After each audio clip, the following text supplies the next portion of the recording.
नमस्कार दोस्तों, आप देख रहे हैं रियलिटी रिवील्ड विद रंजीत। दोस्तों, राजनीतिक में जब भी कोई नई पार्टी उभरती है वो अपने साथ आशाओं और वादों की एक लंबी सूची लेकर आती है। दिल्ली की राजनीतिक में आम आदमी पार्टी का उदय भी कुछ ऐसा ही था।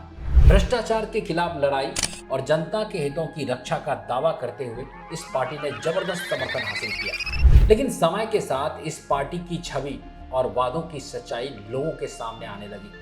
दोस्तों, आम आदमी पार्टी की स्थापना 2012 में अरविंद केजरीवाल ने की थी, जो कि पहले एक आरटीआई कार्यकर्ता और इंडिया अगेंस्ट करप्शन आंदोलन के प्रमुख चेहरा थे। लेकिन सत्ता में आते ही उन्होंने सब कुछ का बेड़ा गर्क कर दिया। सरकार चलाने का अनुभव न होने के कारण और नौकरशाही के साथ तालमेल की कमी के चलते कई वादे अधूरे रह गए। दोस्तों, विवादों ने भी पार्टी का पीछा नहीं छोड़ा। विधायकों के खिलाफ आरोप और पार्टी के नेताओं पर भ्रष्टाचार के आरोप ने जनता के विश्वास को ध्वस्त कर दिया। दोस्तों, आम आदमी पार्टी को आज तक इतने नेता छोड़ चुके हैं कि अगर सबको इकट्ठा कर लिया जाए ना तो अलग से एक जिला बसाया जा सकता है। आम आदमी पार्टी में इतने झगड़े होते हैं कि सारी फुटेज टीवी पर चला दी जाए तो बिग बॉस भी फेल हो जाए। बेकार है भैया, मैं तो टूट गया।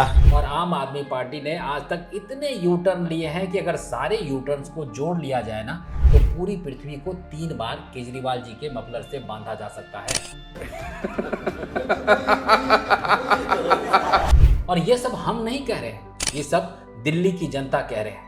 मतलब जरा सोचिए, क्या ही पार्टी है भाई। क्या बोला जाए इस पार्टी के बारे में जो भ्रष्टाचार के मुद्दे पर सत्ता में आई और आज उसके आधे नेता खुद भ्रष्टाचार के कथित आरोपों पर जेल में है। एक पार्टी जो निर्भया कांड के बाद हुए आंदोलन से वजूद में आई, आज उसकी ही एक महिला सांसद पर केजरीवाल के पीए ने हमला कर दिया। तो अरविंद केजरीवाल जी ने अपने भाषणों में स्वाति मालीवाल मामले को ऐसे इग्नोर किया जैसे वो उन्हें जानते तक नहीं। जी हाँ, बिल्कुल सही सुना आपने। जब स्वाति मालीवाल से बदसलूकी की खबर आई तो संजय सिंह ने माना कि हाँ, स्वाति मालीवाल पर हमला हुआ है, मगर 2 दिन के बाद ही आतिशी मैडम इस नतीजे पर पहुंचे कि स्वाति जी झूठ बोल रही हैं। जिस विभव कुमार के लिए संजय सिंह ने कहा था कि हाँ, उसने स्वाति मालीवाल से बदसलूकी करी है, वही विभव कुमार अगले ही दिन अरविंद केजरीवाल के साथ लखनऊ में दिखाई दे रहे थे। सच कहूं तो मेरा इस मामले पर ज्यादा कुछ बोलने का बिल्कुल मन नहीं करता। मैं तो अपनी छोटी सी बुद्धि से बस ये समझने की कोशिश कर रहा हूं कि भाई ये आम आदमी पार्टी को हो क्या गया है। इतने कम वक्त में आम आदमी पार्टी से बदनाम आदमी पार्टी कैसे बन गया। आज आम आदमी पार्टी हिंसा का शिकार हुई अपनी ही एक महिला सांसद को झूठा बता रही है। आखिर क्या वजह है कि आम आदमी पार्टी के पैदा होने के बाद कोई भी नेता ज्यादा दिनों तक इसमें टिकते नहीं।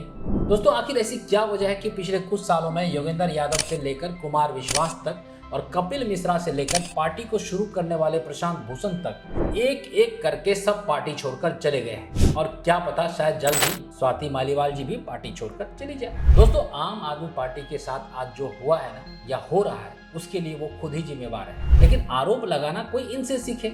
ये तो ये भी कह सकते हैं कि भाई इसके पीछे सब बीजेपी का हाथ है। हो सकता है कि आपके नेता जेल गए हो तो इसमें ईडी की साजिश हो सकता है कोई आपके खिलाफ गवाही दे तो वो बिका हुआ हो। मगर जब आप ही की पार्टी की एक महिला नेता आगे आकर ये कहे कि सीएम हाउस के अंदर मेरे साथ मारपीट हुई है, तो आप उसे कैसे झूठा कह सकते हैं बताइए। वो भी वो महिला नेता जो आपके इस कदर भरोसेमंद थी कि केजरीवाल ने उन्हें पार्टी की तरफ से राज्यसभा सांसद बनाया। उससे पहले वो दिल्ली महिला आयोग की अध्यक्ष थी। और अगर यही महिला आज ये कह रही है कि मेरे साथ केजरीवाल के पीए ने मारपीट की और उस मारपीट की पुष्टि मेडिकल रिपोर्ट भी कर रही है, तो क्यों पार्टी उल्टे मालीवाल को ही झूठ साबित करने में लगी हुई है। बात तो सही है। स्वाति मालीवाल जी 13 मई को अनअनाउंस्ड बिना अपॉइंटमेंट लिए मुख्यमंत्री आवास पहुंची।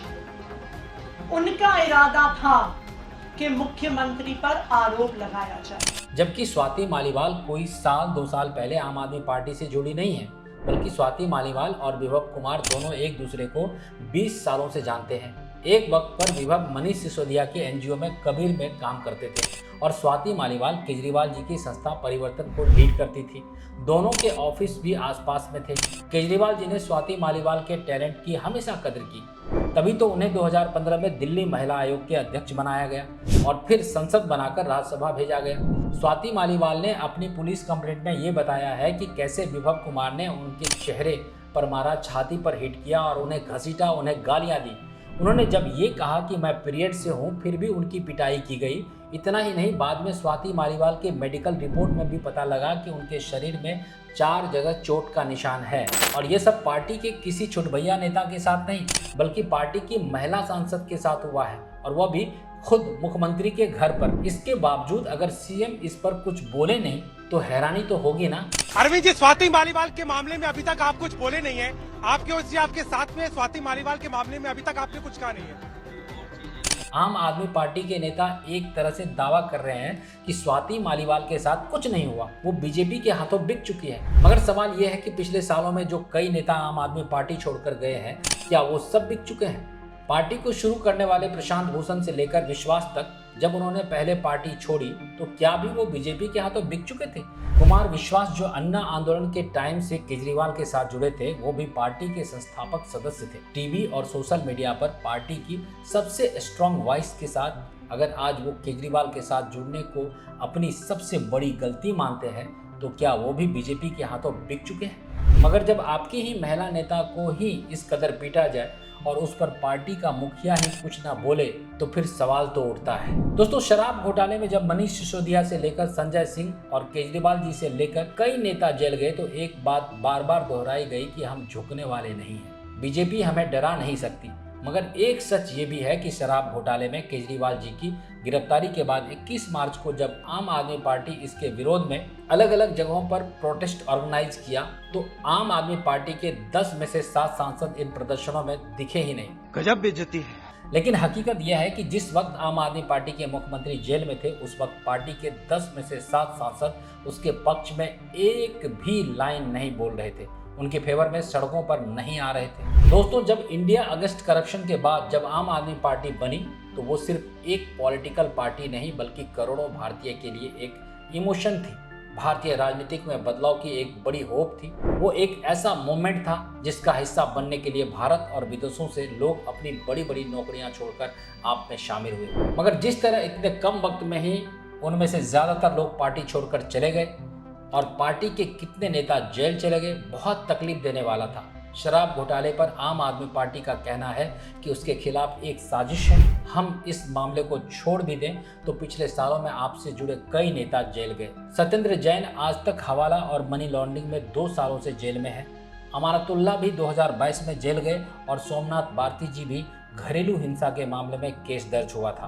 पार्टी के एक और नेता संदीप कुमार महिला से गलत काम करने के चलते 2016 में जेल गए। पार्टी के एक और नेता अखिलेश जी पर दंगा भड़काने का आरोप लगा तो वो भी जेल गए। प्रकाश ने जल बोर्ड में कर्मचारी से मारपीट की, बाद में इसी महान आत्मा ने एक महिला से छेड़खानी की और फिर जेल गए। इसके अलावा मनीष सिसोदिया भी शराब घोटाले में अभी भी जेल में है। संजय सिंह अभी 4 अप्रैल को ही 6 महीने जेल में बताकर बाहर आए हैं और माननीय अरविंद केजरीवाल जी 1 जून तक अंतरिम जमानत पर जेल से बाहर हैं और शायद जल्द ही उन्हें बैक टू तिहाड़ होना पड़े। क्या ये सब साजिश है या फिर पार्टी के वर्क कल्चर में ही कोई प्रॉब्लम है कि एक आदमी पर आपकी महिला सांसद को पीटने के आरोप लगे, आपके ही नेता आकर कहे कि हाँ आरोप सही है और अगले दिन वही आरोप आपके मुख्यमंत्री के साथ घूमता दिखे। दोस्तों, आम आदमी पार्टी में फैले रायते पर आपकी क्या राय है, हमें कमेंट करके जरूर बताएं। आपको क्या लगता है कि आम आदमी पार्टी के खिलाफ साजिश हो रही है या फिर उसके ही काम करने के तरीके में कुछ तो गड़बड़ है, दया कुछ तो गड़बड़ है? जो भी आपकी राय हो कमेंट करिएगा। वीडियो पसंद आए तो प्लीज़ इसे लाइक, शेयर और सब्सक्राइब जरूर करिएगा। आपका बहुत बहुत धन्यवाद। नमस्कार।